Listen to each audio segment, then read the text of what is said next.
And then you've got scorching hot summers in the lower lying areas. Most of the country's arid, which means very little rainfall. So you've got deserts too.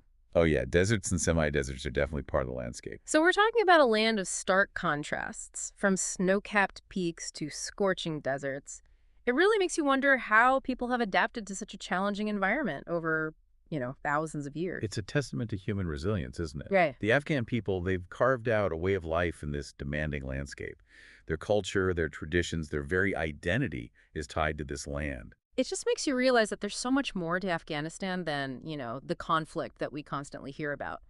So let's explore that a bit. Beyond the headlines, beyond the war, what's Afghan culture really like? Well, one thing that stands out is the importance of family. Family is at the heart of Afghan society, often structured along patriarchal lines, strong tribal ties. We've talked a bit about those tribal ties and how they've influenced the political landscape. Can you give us some more insight into that? Sure. Take the Pashtuns, for example. They're the largest ethnic group in Afghanistan.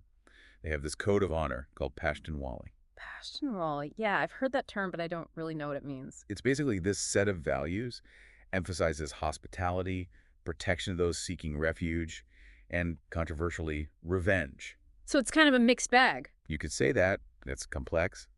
But it's been a defining element of Pashtun society for centuries. A real moral code.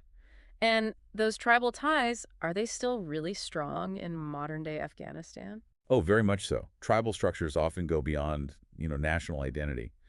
Loyalty to one's tribe often comes before loyalty to the nation. Wow, so it's almost like these parallel systems of governance and loyalty? It's been a factor in a lot of the conflicts that Afghanistan has faced, different tribes vying for power and resources. Right, that makes sense. It adds another layer of complexity to the situation. hmm But beyond these structures, what are some other hallmarks of Afghan culture? What do Afghans value? What brings them joy? The Afghan people, despite all the hardship, they've got this incredibly rich cultural heritage. Mm. Poetry, music, storytelling, it's all deeply rooted in their traditions. I'm always fascinated by how culture manages to thrive even in the most difficult circumstances. So tell me more about those traditions. They've got this strong sense of community.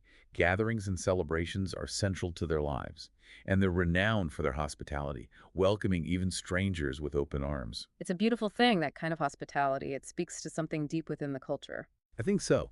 It's a reminder that even in the midst of conflict, the human spirit finds ways to connect, to find beauty. Absolutely.